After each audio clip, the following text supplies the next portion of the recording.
আপনারা জানার জন্য বলি, দেশনেত্রী বেগম খালেদা জিয়া 2021 সনের মার্চ থেকে উনি অসুস্থ হওয়ার পর বিভিন্ন সময়ে লিভার কেয়ার হসপিটালে চিকিৎসাধীন ছিলেন আমাদের মেডিকেল বোর্ডের তত্ত্বাবধানে, এবং দীর্ঘদিন হসপিটালে বিভিন্ন কারণে বিভিন্ন অসুস্থতা থাকতে হয়েছে।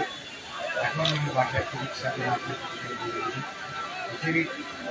বাংলাদেশ থেকে আমরা ওনাকে যে সমস্ত জায়গায় নেওয়ার জন্য ডাক্তার সাহেবরা করেছে, ইউকে অথবা ইউএসএ বা জার্মানি, ইউকেতে যেতে হলেও 12 থেকে 14 ঘন্টা ফ্লাইং টাইম, এবং এটা ফিজিক্যাল ফিটনেস অত্যন্ত গুরুত্বপূর্ণ। টেক অফ করা, ল্যান্ডিং করা, নেগেটিভ প্রেশারের মধ্যে থাকা, সব কিছু মিলে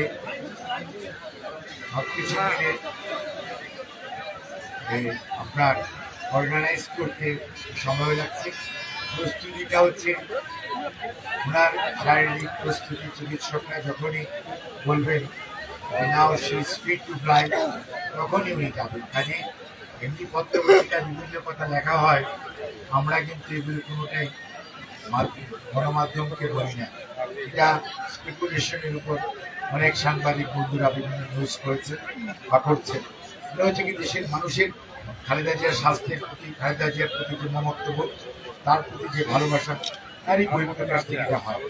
এটাকে আমরা দোষের কিছু মনে করি না, এবং আমরা মনে করি আপনি দেখতে পাবেন ইনশাআল্লাহ খুব সহজে চিকিৎসকদের পরামর্শক্রমে ইনশাআল্লাহ উনি দেশের বাইরে, ওখানে উনি প্রথম হয়তো উনি ইউকেতে যাবেন, পরবর্তীতে ওখানকার চিকিৎসকের পরামর্শক্রমে উনি অন্য কোথাও যদি যেতে বলেন তাহলে সেখানে চিকিৎসা নেওয়ার জন্য তাদের ধন্যবাদ।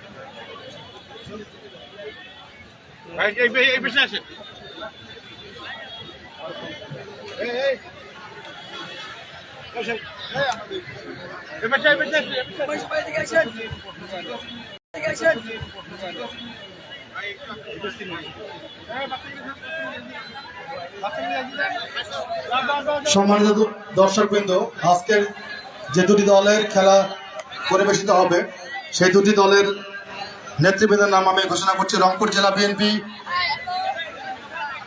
থেকে এসেছেন জনাব সাইফুল ইসলাম আহ্বায়ক,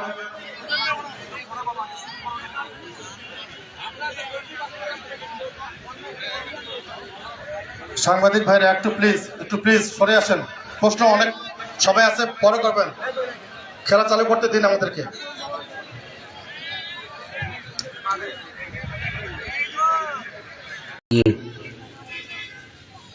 লড়াই করছেন আজকে মাঠের দক্ষিণ দিকে লাল জার্সি নিয়ে, এটি জেলা বিএনপি সৈয়দপুর ফুটবল দল, এবং মাঠের উত্তর প্রান্তে আসলে যে কালারটি দেখছেন আপনারা একেবারে